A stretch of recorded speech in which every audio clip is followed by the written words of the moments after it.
뉴스쇼 금요일의 코너입니다. 뉴스 속으로 훅 파고드는 시간 훅뉴스. 오늘도 김정훈 기자 나와 있습니다. 어서 오세요, 김 기자. 네네. 훅뉴스. 오늘은 어떤 주제를 가지고 오셨습니까? 네, 먼저 2013년 10월 국방부에 대한 국회 국정감사 현장으로 가보실까요? 2013년. 네. 사이버사령부 소속 직원들이 그러면 국내 사이트에 댓글을 다는 것에 대해서는 주목받지 않습니까? 그 문제는 북한이 대한민국 정부의 실체를 부정하고 선동을 하기 때문에 거기에 대응하기가 심합니다. 댓글을 쓰고 있는 사람들이 북한 사람들이 지금 뭐 오유나 일베나 이런 데 글을 쓰고 있다고 국방부는 판단하고 계신 겁니까? 그 댓글이 아니고 하나의 거기에 대한 대응 차원입니다. 예, 그러니까 김광진 의원이 김관진 장관한테 사이버 사령부 직원들이 국내 사이트에서 댓글 다는 거 아느냐. 그랬더니 그거는 북한에 대응하기 위한 거다. 뭐 이렇게 지금 해명하는 장면인가요? 맞습니다. 예, 군 사이버 사령부의 댓글 파문 얘기죠. 국가정보원의 경우 내부 적폐청산 TF를 통해서 과거 댓글 공작의 실체가 드러나고 있지 않습니까? 국정원 댓글팀. 예. 그렇습니다. 근데 마찬가지 활동을 했던 사이버 사령부는 여전히 베일에 가려져 있습니다. 국정원은 지금 수사가 되고 있지만 군대 내에서 그런 활동을 했던 건 아직 베일에 가려져 있다. 네, 수사를 통해서 기소되고 실형을 선고받은 것도 심리전단장 단 한 명뿐이었고요. 군에서의 댓글 활동, 이거는 왜 이렇게 실체 규명이 안 되는 걸까요? 이 점에 대해서 사이버사 심리전단 총괄 계획과장을 지낸 김기현 씨가 최근 폭로에 나섰는데요. 조직적인 댓글 활동이 꼬리를 잡힌 후에도 의도적인 부실 수사가 이루어졌다고 합니다. KBS는 이런 폭로를 알고도 보도하지 않았고 결국 언론노조 KBS 본부 차원에서 영상을 제작해서 공개했는데 그 내용을 한번 들어보시죠. 자, 김기현 씨 목소리입니다. 오딩이 좌파, 종북, 빨갱이, 김정일 앞잡이, 북한을 가라. 그런 오딩을 쓴 거지. 진짜 오리지널 댓글 단 포탄은 빠졌지. 의도적으로 수사를 회피하고 지원시키기 위해서 그렇게 하는 거죠. 수사본부도 그걸 묵시적으로 승인해줬고. 그러니까 원래 이제 군에서 사이버 사령부라는 곳은 인터넷상의 대북 활동을 하라고 만들어 놓은 조직인데 네. 거기에서 국내 댓글 활동을 했다. 선거 개입 활동을 했다. 이런 주장을 김기현 씨가 지금 한 거죠. 맞습니다. 그런데 과연 군에 의한 여론 공작이 사이버 사령부에서만 이루어졌을까요? 그럼 다른 군부대도 연관돼 있을 수 있다 이 말씀이세요? 크게 관심을 끌지는 못했지만 의혹 제기가 있었습니다. 국정원과 군 사이버 사령부의 댓글 공작이 조금씩 알려지던 2013년 11월 민주당 이석현 의원의 국정감사 질의 내용을 들어보실까요? 예. 선비간지라는 닉네임을 가진 김아무개, 또 수민지존이라는 그런 닉네임을 가진 김수X입니다. 이 두 사람 이름이 777 부대에도 그 두 사람 이름이 있습니다. 기무사에도 그런 이름의 사람이 두 명 있습니다. 그 IP 조사했더니 거기는 그 기무사 요원은 아니다 이런 것 같으니까 7771 가능성을 가지고 더 찾아보시고 조사본부에서 조사하고 결과를 알려주기 바랍니다. 그러니까 지금 군 부대 내에서 사이버 사령부에서만 해서는 안 되는 댓글 활동을 했다라는 걸 우리가 어렴풋이 알고 있었는데 지금 이 얘기는 사이버 사령부가 아닌 군 부대에서도 댓글 활동을 했다 이런 얘기예요? 그렇습니다. 이석현 의원의 말이 뭐냐면요. 군무원 가운데 정치적으로 편향된 댓글을 쓴 이들을 확인했는데 그 소속이 777 부대의 가능성이 있다는 겁니다. 777 부대. 이거 처음 들어보는 부대인데요. 네, 일반인들에게는 생소할 겁니다. 37 부대 이렇게도 불리는데요.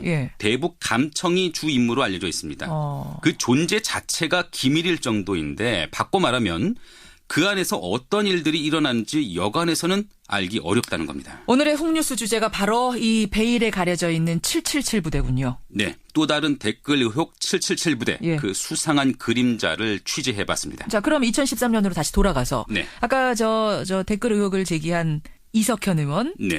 질의를 한 이후에 777 부대에 대한 질의를 한 이후에 조사 결과가 나왔습니까? 2주가 지난 뒤에 이석현 의원과 당시 김관진 국방장관의 질의응답으로 확인해 보시죠. 제가 처음에 기무사인 것 같다고 했더니 아닙니다라고는 반응은 불과 3시간 만에 나온 반응이란 말입니다. 조사가 빨리 된 것 같아요. 그런데 이렇게 이제 또 막상 조사해달라고 내놨더니 지금 2주일이 지나도 이게 아무 얘기가 없는 거 보면은 조사를 안 하는 것 같기도 하고. 조사를 뭐가 좀 이게 시간이 이렇게 많이 걸리나 하는 생각이 들어요.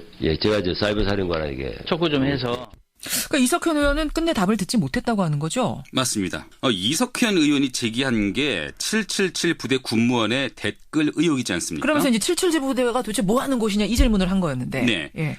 그래서 저희는 국회 국방위원회 소속 국민의당 김중로 의원실을 통해서 예. 777 부대 신규 채용 군무원 명단 그리고 최초 배치 보직 현황 자료를 한번 확인을 해봤습니다. 그랬더니 더욱 의심스러운 정황이 눈에 띄었습니다. 그러니까 군인이 아니라 군무원 명단이요? 네.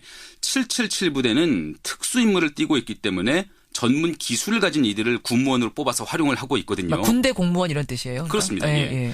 2011년에서 15년 사이에 뽑힌 이들이 모두 198명입니다. 예. 시기에 따라서 채용 인원이 들쭉날쭉한데 근데 의미 있는 해석의 여지가 있습니다. 어떤 겁니까? 김중로 의원의 말을 들어보시죠. 예. 저희 의원실로 제출한 군무원 채용 자료를 보면 정치적으로 미묘한 시기에 채용 인원이 많습니다. 대선을 앞둔 2012년에 40명, 세월호 사건 이후인 2015년에는 가장 많은 인원인 74명까지 채용을 했어요.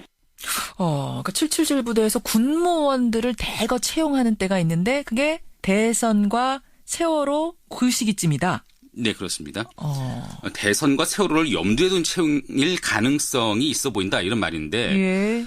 같은 기간 전체 신규 채용 인원 가운데 하위직 기술정보 8급 또 9급 직급이 차지하는 비율도 한번 살펴봤는데 그게 10명 중 6명이었거든요. 777 부대는. 네네. 특히 같은 기간 9급의 채용 조건은 단 한 해를 빼면 자격 제한 없음이었습니다. 아니 여기 아까 설명대로라면 대단한 특별한 임무를 띈 부대 아닙니까? 네. 감청도 하고 뭐 이런. 근데 자격 제한이 없는 민간인을 상당수 선발했다? 이런 그 점도 얘기네요? 이해하기가 좀 어렵죠. 근데 더 의심스러운 정황은 채용 공고된 인원하고 실제 채용된 인원이 다르다는 겁니다. 어떻게요? 2015년 기술정보 9급 같은 경우에는 26명을 뽑기로 했는데 실제로는 40명을 뽑았고요. 2013년에는 한 명도 채용 공고가 나지 않은 기술정보 8급 직급에 17명이 뽑혔습니다. 채용 공고가 안 났는데 사람이 뽑혔어요? 네, 그런 경우도 있었고요.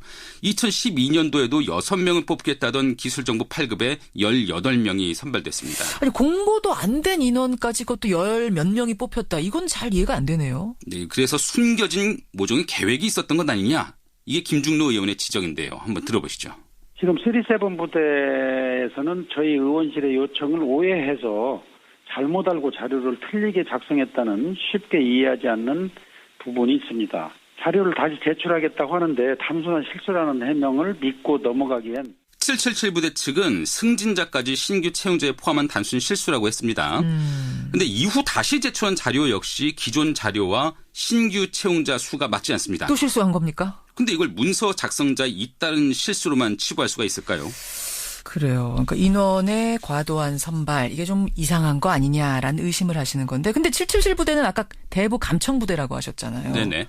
근데 그 기능이 그 임무가 북한이 아닌 남한을 향했을까 이렇게 의심하는 건 좀 과한 의심 아닙니까? 그렇다면 이걸 떠올려 보시면 어떨까요? 과거 이탈리아 해킹팀이라는 곳이 있었습니다. 예. 거기서 국정원에 해킹 프로그램을 판매한 사실이 있었는데 이거는 팩트로 드러났죠. 네, 그렇습니다. 다른 사람 스마트폰을 도감청하고 들여다볼 수 있는 프로그램이죠. 그걸 사들였다고 해서 이제 논란이 됐던 거.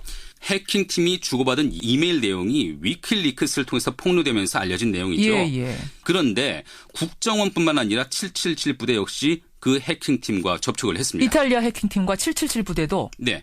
2013년 2월부터 5월 사이에 이탈리아 해킹팀이 국내 연락책 나나테크 측과 주고받은 이메일 내용이 있는데 이걸 나레이션으로 구성해봤습니다. 또 다른 고객에게 시연할 기회를 만들 수 있는가? 3월 28일 또 다른 시연을 할 수 있는 긍정적 답변을 얻었다. 어디인가? 새 고객은 SEC다. SEC가 목요일 오후 3시에 가능하다고 확인해 주었다.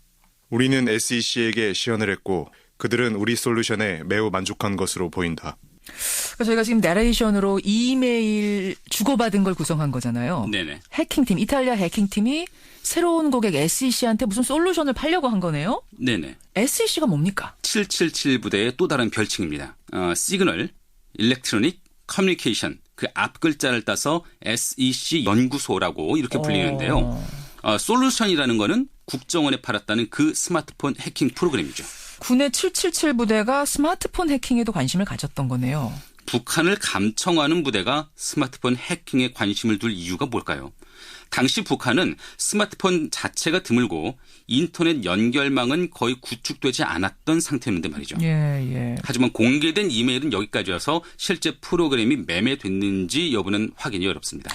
만약 777 부대까지 우리 사회 내부, 그러니까 남한 사회 내부에서 정치 편향적인 어떤 공작을 벌인 거라면 그게 독단적으로는 할 수 없는 거 아닙니까? 그 점에서 또다시 국가정보원이 등장합니다. 국정원이 국가 안전 보장에 관한 각종 정보 또 보안 업무의 기획 조정 업무를 총괄하기 때문인데 그렇죠.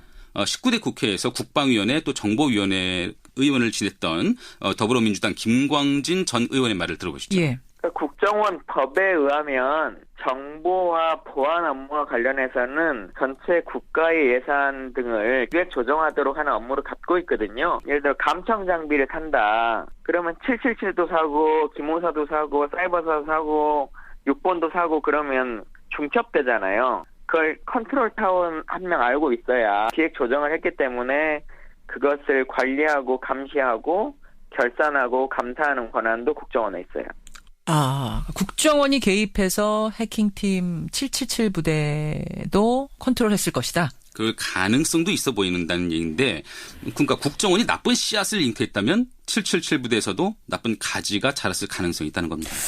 그래요. 근데 지금까지 나온 것만 봤을 때는 군의 여론조작 활동 여전히 제대로 규명된 건 없어요. 네. 하지만 의혹은 투성이에요. 네네. 그런데도 의혹의 777 부대는 지금 언급조차 안 되고 있는 상황이네요. 네, 그렇습니다. 국방부가 댓글 공작 진상규명 TF를 발족한다고 합니다. 예. 군 사이버 사령부의 선거 개입 사건을 재조사하겠다는 건데 국회 지금 현재 국방위 간사죠. 김중로 의원은 777 부대에게 제기되는 의혹도 함께 규명돼야 할 것이라고 주장을 합니다.